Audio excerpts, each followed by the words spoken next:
Yeah, ẹ káàárọ̀, ẹ káàsán, ẹ káalẹ́, ẹ kú dédé àsìkò yìí. Ibi tó ní kálukú bá ti ń wò mí. Today is on the 10th. Okay. Today is on the 10th of May 2023. Fídíò kan ni mo rí. Mo ṣẹ̀ṣẹ̀ rí léèní ni láàárọ̀ yìí. Mo dẹ̀ rí pé ìkan nínú àwọn ajá Yoruba Nation ló send fídíò yẹn sí mi. So that mo ti ṣàdéhùn pé mo fẹ́ kó lórí ọ̀rọ̀ CSO àbí CSI, pé mo fẹ́ kó lórí ọ̀rọ̀ yẹn torí àwọn èèyàn ti pè mí, wọ́n dẹ̀ ti bá mi sọ̀rọ̀. Mo dẹ̀ wò pé ẹ jẹ́ á kó lórí ọ̀rọ̀ yẹn for now, because we have a lot of things to do in this life, because àwa ń palẹ̀ mọ́ láti ṣe inauguration fún bàbá Aṣíwájú Bọ́lá Ahmed Tinubu. Tabawo, it could be just like be 18 to 19 days by tí bàbá Aṣíwájú Bọ́lá Ahmed Tinubu máa di ààrẹ orílẹ̀-èdè Nàìjíríà. So that àwa fẹ́ ṣe nǹkan, a gbọ́dọ̀ máa fira wa wé àwọn tí nǹkan ń ṣe. So that, but tó bẹ́ẹ̀ ni táyé ṣe fídíò yìí ni pé mo rí fídíò kan, mo á rí woman dog. You understand? Mo rí woman dog puppy tó ń gbó. Ẹ ti mọ woman dog kan tó máa ń gbó láti kíló kọ́ bí tí wèrè yẹn wà náà. Ó kàn bẹ̀rẹ̀ sí ní gbó. Ó wá sọ àwọn ọ̀rọ̀ kan. Àwọn ọ̀rọ̀ tó sọ yẹn ni mo wá fẹ́ ràn wọ́n lọ́wọ́ lé lórí. Àkọ́kọ́ mo kọ́kọ́ rí topic yẹn pé ọ̀kan lọ́mọ wanted, EFCC wọ́n ti declare ọ̀kan lọ́mọ wanted l'Amẹ́ríkà. Mo kọ́ pé ṣé orí yín dàrú ni? Àkọ́kọ́ náà ṣọ́kọ́ ṣe pé irọ́ fún yín ni. Irọ́ tẹ pa títí tẹ́ fi succeed kankan gbogbo gbèsè ayé yín náà nìyẹn. Irọ́ ni wọ́n lè jí láàárọ̀ kan ní yéé lọ́run o, Ọlọ́run ti sọ nǹkan báyìí o, ó ní Yorùbá Nation, ó ti ṣẹlẹ̀ lọ́la, ó ní kinní kan, ó ti ṣẹlẹ̀ lọ́la. Gbogbo irọ́ orí burúkú wọn kàn máa jù sórí mídíà. Tòun ti bẹ̀rẹ̀ náà tábà wà bọ̀. Irọ́ ni. Wọ́n tún lè yàtọ̀ nílé pé ní ibì kan Fúlàní ó ti ṣe kinní kan, ó ti ṣe kinní. Gbogbo àwọn nonsense rubbish ló máa ń jù sórí mídíà. Mo wá rí láàárọ̀ pé EFCC l'Amẹ́ríkà wọ́n ti declare ọ̀kan lọ́mọ wanted l'Amẹ́ríkà, wọ́n ti wọ́ ọ̀kan lọ́mọ kò lè gbélé mọ́. Ṣé wọ́n ṣe pé irọ́ fún yín ni? Ẹlẹ́ẹ̀kejì, mo wá padà wá lo fídíò yẹn, mo wá rí puppy, woman puppy yẹn tó ń gbó. Ó wá ń sọ̀rọ̀ nínú fídíò yẹn pé ọ̀kan lọ́mọ ó wà lórí program mi sínsìn. Mo pé ṣé wọ́n ṣe pé fún ọmọbìnrin yẹn ni? Ṣé mo ìbí igbó tó ń mú yẹn ti yí ẹ lórí? Náà èmi kì í fẹ́ dóbìnrin lóhùn, ṣùgbọ́n torí pé ọ̀rọ̀ tí wọ́n sọ yẹn mo fẹ́ ràn wọ́n lọ́wọ́ lé lórí, torí pé mo rí pé ọ̀rọ̀ yẹn dà pé wọ́n lè fẹ́ gbégbèsè bí petition, kí n lè ràn wọ́n lọ́wọ́ lé lórí láti pé kí petition lè kún dáadáa. Ṣé understand? Kó lè ràn yín, kó lè kún. Mo ti fẹ́ ràn yín lọ́wọ́. Kọ́ lọ́mọ wà lórí program pé èmi wà lórí program tiẹ̀. Ó ní ìwọ ló ní fake account kan mú ní èmi lẹ́yìn Emir Adébárí ọ̀kan lọ́mọ àti ọ̀kan lọ́mọ àlè Inzatu yìí. Mi ò ní àkáǹtì kankan tí mo fi wo program ní kálukú. Program àkáǹtì mi nìyẹn. Tàbí ìkọ́ ọmọgbà tó ń ṣe program yẹn. So that èèyàn kan ló ṣe send ẹ̀ sí mi, kí mi monitor òun rí. Mo kàn rí lórí program mi, orí WhatsApp mi. Mo kàn wò pé bàtà náà kan lọ́mọ wanted. Mo pé mi àti mi kò wá wanted. Mo ń sùn, mo ń jí lé mi. So that wọ́n wá sọ̀rọ̀ kan nínú ọ̀rọ̀ yẹn. Ó wá sọ̀rọ̀ ẹ jẹ́ n kọ́kọ́ ṣàlàyé kí n kó play ọ̀rọ̀ tó sọ. Ó ní ọ̀kan lọ́mọ ó lọ gba lóònù, ó gba gbọ́múlátà, ó gba PPP, ó gba NPP, ó gbowó l'Amẹ́ríkà, ó lu jìbìtì, ó ṣe kinní kan, àṣírí àti tú. Àwọn ọmọ alẹ́ pé ẹni sùúrù. Àwọn èèyàn ṣe gọ̀ tó ìnà ayé náà. Mo kọ́ fẹ́ jẹ́ ká mọ̀ pé ọ̀rọ̀ lóònù PPP tó ń sọ l'Amẹ́ríkà, àwọn tó bá ń gbé l'Amẹ́ríkà tó ní business ọmọ wa fi ń ṣe ẹ̀yẹ ni. Wàláì. Ọmọ wa fi ń ṣe pé àwọn lè gọ̀ ni.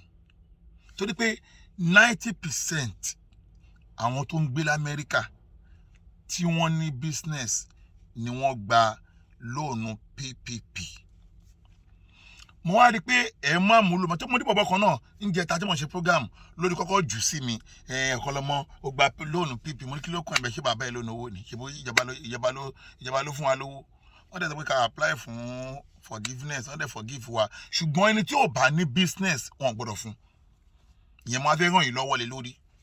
Number 2, owó tí mo gbà ó jù yẹn lọ tó pé ẹ̀ ń rí dínkù mi pẹ̀lú 13,000 yẹn l'Amẹ́ríkà yìí. Ibi táwọn àwọn kan ti gba 100,000, táwọn kan gba 150,000, táwọn kan gba $70,000. Ẹ wá ní mi gba 13,000, orí yín dà wèrè níyìn ni. $13,000 péré èló ló jẹ́ ní náírà. Wèrè ní orí ti dàrú. Wàláì tàláì ó tí mo gbà ju 13,000 lọ. So yẹn, so that figure tẹ́lẹ̀ gbé jáde yẹn figure tèmi kọ́. Number 3, address tẹ́ gbé jáde tẹ́ send yẹn old address tí mò ń gbé nìyẹn, because tẹ́ bá lọ wo COVID-19 2019 ní COVID-19 làwọn èèyàn gba lóònù. Tẹ́ bá lọ rántí mo move lọ sí new house mi, so that address tẹ́ ń gbé kiri yẹn old address mi nìyẹn. Àwọn tó dẹ̀ mọ̀ mi tẹ́lẹ̀ ni wọ́n bu ìdán yẹn fún yín, so that kò wá sẹ́ni tó mọ new address mi. Bẹ́ẹ̀ dẹ̀ mọ new address mi náà wọn kú bí abálákùbà báyìí dà from A to Z street mi kámẹ́rà ló wà ń bẹ̀. Wọ́n náà tó wá fẹ́ fi kámẹ́rà lé mi rẹ̀ máa fi rìn látòrí fóònù nsìn. Ìyẹn kéré, ṣùgbọ́n mo kàn fẹ́ clear àwọn kankan fún yín ní ọ̀rọ̀ tó sọ yẹn. Ẹ kọ́kọ́ gbọ́ nǹkan tí Poppy yẹn sọ náà, ẹ kọ́kọ́ gbọ́ nǹkan tí Poppy yẹn sọ. Shakiru Alimi is an independent contractor located in Baltimore. Okay now. Yeah. Isakiu. Tapo. Yeah, mo gbé Maryland I received a coronavirus related PPP loan from the máa lọ mú comment yẹn.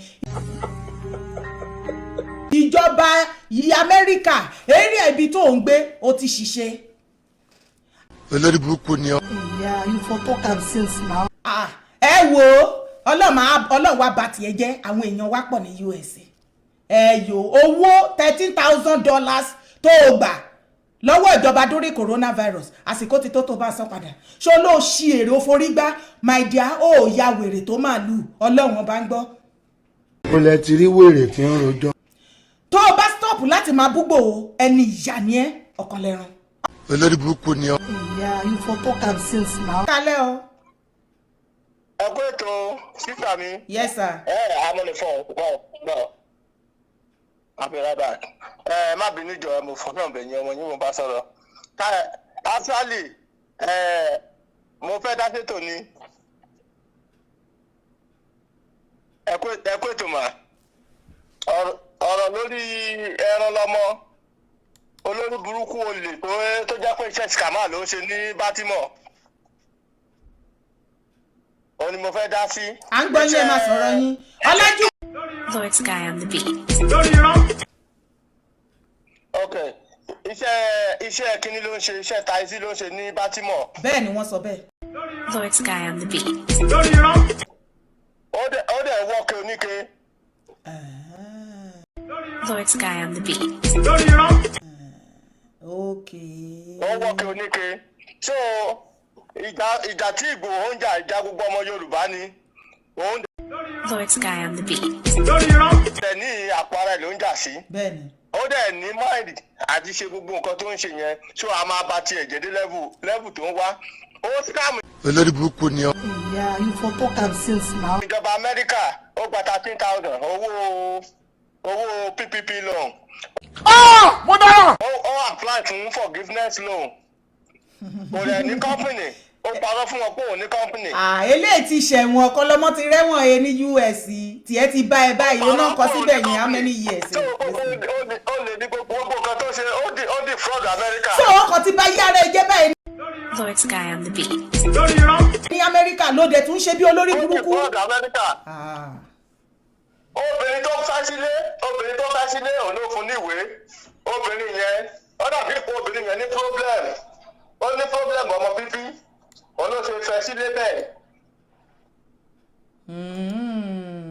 Nǹkan tó ṣẹlẹ̀ nìyẹn mi ò fẹ́ lọ sórí fámìlì rẹ̀ torí àwọn òbòdè ló máa ń lọ fámìlì èèyàn mi ò ní lọ fámìlì títí ẹ̀. Olórí burúkú ni ọ. Yeah, you for talk am since now. Mo ti rí ẹbí mo block ìyá ẹ. Orí pé mo block ìyá ìwọ ló ní agbára aláwù kúwàtì láàyè kò ní yẹ ìyá ẹ. Ó ti yé mi o. Ó ṣẹ̀ṣẹ̀ yé mi ni. Lord's guy on the beat. À ń gbọ́ yín bàbá. Iṣẹ́ olè ló ń ṣe l'Amẹ́ríkà ike oníke ló ń wọ́. Lord Sky on the beat.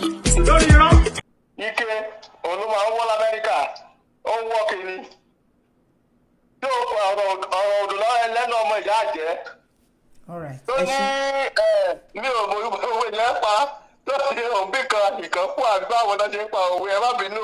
olórí burúkú ni ọ. Yeah, you for talk am since now. ọ̀rọ̀ òdò lẹ́nu ẹ̀ ó lè ní ó lè ìkan tó rí òkè bóyá Ìgbòho ṣòlè yẹn náà nìyẹn kò mọ̀ pé ọwọ́ Ìgbòho mọ́ ó lè ní. Lord Sky on the beat.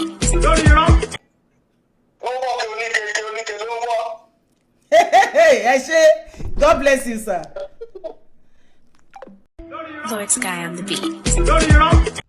Now ẹ wá gbọ́n tí pọ́pì yẹn sọ o àkọ́kọ́ náà ó ti ẹ̀kọ́ wọ́n ta sí MC Olúọmọ yẹn náà mọ̀ pé ìkọjá ààyè ni ó tún sọ pé MC Olúọmọ pèsè orí program wà láìtàlá MC pèsè orí program yẹn rí bóyá etí ẹ ń gbọ́wọ̀ kú gbọ̀ MC kọ́ ló pèsè orí program yẹn ṣòye ẹ ṣòwárí wèrè tó pè ẹ pọ́pì tó pè ẹ tó ń sọ wípé ọ̀kan lọ́mọ kò ní business lamẹ́ríkà ọ̀kan lọ́mọ olùjìbìtì ọ̀kan lọ́mọ ó ń wọ́ọ̀kì àkọ́kọ́ ń bẹ̀ ni wípé tí ó ní gbogbo ohun tẹ́ ẹ sọ yẹn ẹ kọ́kọ́ lọ wá proof ẹ̀ jáde fún ìjọba òpó ń lu ó ń wọ́ọ̀kì ẹ lọ proof ẹ̀ fún ìjọba ṣé wàá rí ẹlẹ́ẹ̀kejì ipò ọ̀kan lọ́mọ gba lóònù mo ti sọ síwájú 90% àwọn tó ń gbé lamẹ́ríkà tí wọ́n ní business àwọn ni wọ́n gba lóònù PPP so that ṣé wàá rí pé ọ̀kan lọ́mọ ò ní business yẹn ó gba lóònù yẹn number one tó bá ní business wọn ò ní fún ẹ because ó gbọ́dọ̀ fáìlì fún 1099 lọ bèèrè lọ́wọ́ tó wà lamẹ́ríkà wọ́n ti mọ̀ túmọ̀ pé ó gbọ́dọ̀ máa fáìlì 1099 àwọn tó bá ń fáìlì WO2 àwọn náà ń ṣiṣẹ́ lọ́ndà government àbáwọn náà ń ṣiṣẹ́ lọ́ndà agent ṣùgbọ́n àwọn tó bá ń fáìlì 1099 ó túmọ̀ sí pé o ní personal business yẹn nìyẹn so that 1099 náà fi ń approve lóònù yẹn so that mo deserve láti gba lóònù yẹn because 1099 ni mò ń fáìlì lamẹ́ríkà àwọn tó bá ń gbé lamẹ́ríkà ọ̀rọ̀ mi ti yé wọn torí pé ẹ̀yin wèrè yẹn ẹ̀gbẹ́ lamẹ́ríkà kò ṣe yé yín ẹlẹ́ẹ̀kejì tí màá tún proof yín ni pé ẹ lọ gọ́gù kudifoli transportation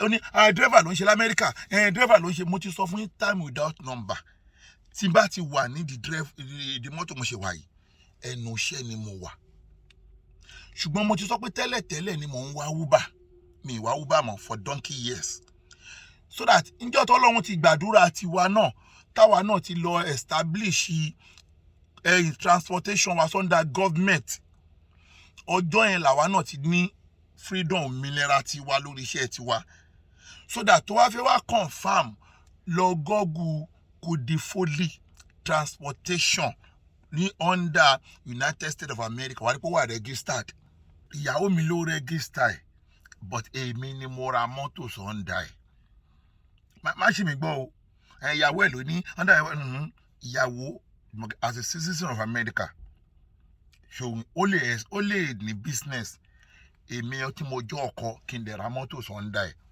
sọ̀rọ̀ mo dẹ̀ láǹfààní àti gbé mọ́tò yẹn fún àwọn èèyàn kí èmi náà dẹ̀ máa fi ṣe fún ara mi so that àwọn iṣẹ́ wo lọ́wọ́ ń ṣe lọ́ndà kudifoli transportation a máa ń gbé àwọn tó bá ní appointment lọ́ndà government àwọn tó wà disable a máa ń gbé wọn lọ fún appointment àwọn tó bá fẹ́ bùkù mọ́tò fún travelling a máa ń gbé wọn travel àwọn tó bá fẹ́ bùkù mọ́tò lọ sí airport a máa ń gbé wọn lọ airport àwọn tó bá ń bọ̀ láti ìlú míì wá sí Amẹ́ríkà wọ́n lè bùkù wa tí a máa gbé wọn kiri lamẹ́ríkà kò wá ṣe mọ́tò kan la ní o kò ń ṣe méjì kò ń ṣe mẹ́ta ṣórí tèmi wà nú ẹ̀ yìí mo ti sọ fún yín time without number tèmi náà bá wà available mi ò pọ̀ kọjá ẹni tó ń ṣiṣẹ́ lamẹ́ríkà mi ò tí pọ̀ kọjá ẹni tó ń ṣiṣẹ́ lamẹ́ríkà but nǹkan kan tí mi ò lè ṣe ni pé mi ò ṣiṣẹ́ lọ́ndà àyàn rí lamẹ́ríkà mi ò ṣiṣẹ́ lọ́ndà àyàn rí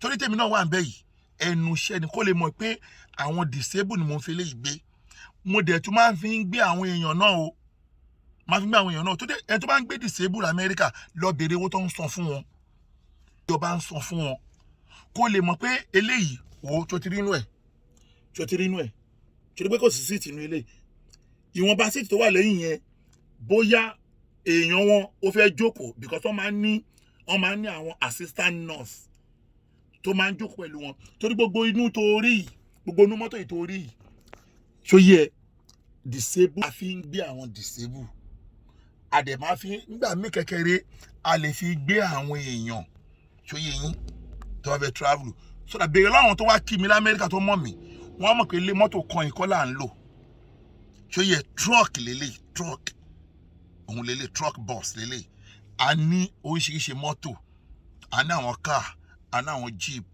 tó yẹ pé a gbé fún àwọn ẹlòmíràn tó ń fi ń ṣiṣẹ́ fún wa èmi ò kàn gba nàìjíríà síbi iṣẹ́ wa àwọn Sierra Leone ń ṣiṣẹ́ fún wa àwọn Jamaica ń ṣiṣẹ́ fún wa ló ṣe máa ń rọ̀ mí lọ́rùn láti travel at any time ó jẹ́ kó béèrè lọ́wọ́ ara ẹ pé ẹni tó ń gbé lamẹ́ríkà ó ń san bill ó ń ṣe gbogbo nǹkan ó dẹ̀ ń travel bẹ́ẹ̀ bá ló ṣe meet up tó bá níṣẹ́ lọ́wọ́ kò lè rọrùn you understand so kó wá lè petition yín lè kún dáadáa ẹ kọ́ sọ́ndà petition yín pé ọ̀kan lọ́mọ ò níṣẹ́ o kẹ wá lọ gọ́ọ̀gù Kudifoli transportation kẹ lọ àwọn tó ní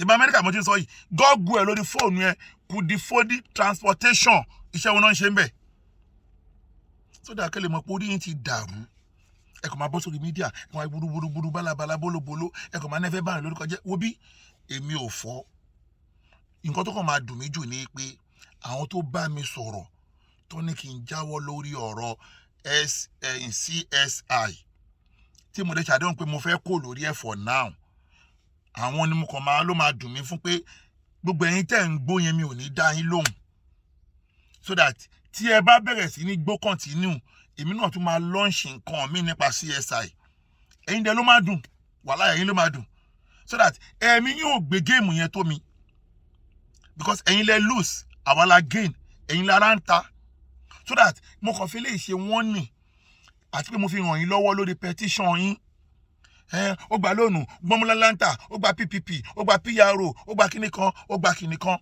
ẹ lọ béèrè ẹni tó bá ní business tí ò dẹ̀ ń fáìlì 1099 wọn ò lè fún ẹ ní loan so that gbogbo àwọn tó ní business lamẹ́ríkà tó ń fáìlì 1099 lamẹ́ríkà àwọn náà nẹ̀tọ́ láti gba lóònù PPP àǹfààní wà láti fáìlì fún forgiveness tó bá gba lóònù yẹn àǹfààní wà kó fáìlì fún forgiveness mo dẹ̀ ti gba lóònù ti fáìlì fún forgiveness wọ́n dẹ̀ ti forgive me so that mi ò jẹ̀jọba lówó mi ò dẹ̀ lùjọba ní mi ò jẹ̀jọba lówó mi ò dẹ̀ lùjọba ní jìbìtì àwa ta ní business àwa níjọba fún lówó lamẹ́ríkà so that kò dẹ̀ sí nǹkan tó dùn náà bí owó ìjọba wọ́n tún gbé mi jáde lọ́la pé kẹ́tù wá gba lónìí máa tún gbà so yẹn owó ìjọba ló dùn náà jù owó tíjọba dẹ̀ fún gbọ́ wa kí a pọ̀ jù báyìí lọ lamẹ́ríkà kan fún gbogbo àwọn kan gba $100,000 wàláì àwọn kan gba $200,000 àwọn kan gba $70,000 ẹ wá ní kémi gba kò ní dá fún yín ẹ̀yin tẹ́ fi $30,000 lọ mi wọ́n ṣépè fún yín ni $30,000 jẹ́ náírà $30,000 lọ mi mo gbà jù bẹ́ẹ̀ yẹn lọ orí yín ti fọ́ lọ́rùn yín ẹ wò ẹ continue ṣòye yín lẹ́yìn eléyìí ẹgẹ́ mi ò sọ̀rọ̀ CSO yín CSI rárá báyìí ẹ tún continue mo kàn fi léyìí ṣe clarification pé àwọn tó bá mi sọ̀rọ̀ mo ti gbọ́ o ṣùgbọ́n mo kàn fẹ́ fi léyìí hàn pé àyípa àwọn ló tún wá bẹ̀rẹ̀ fídíò yìí sin àná náà ṣe o gẹ́gẹ́ mo ṣe gbọ́ according to báyẹn sọ̀rọ̀ pé àná ni wọ́n ṣe o èní on the 10 o mo dẹ̀ ti declare láti jẹ tàbí jẹ ni pé mo ti kó lórí ọ̀rọ̀ yẹn bí àdúrà bàbá kí o gbàgbọ́ ti bá mi sọ̀rọ̀ táwọn kan náà ti pè mí mo ti kó lórí ọ̀rọ̀ yẹn ṣùgbọ́n tí bá tún rí mi lẹ́yìn eléyìí tí bá tún ti rí mi wàláhì tààlà sílá ilé àtúnjọ máa bẹ̀rẹ̀ padà kò jù bẹ́ẹ̀ lọ ó dàbọ̀. Ọlọ́run gbé mi sókè fáráyé ẹ̀jẹ̀ tí gbé mi lékè mo dúpẹ́ o Ọlọ́run gbé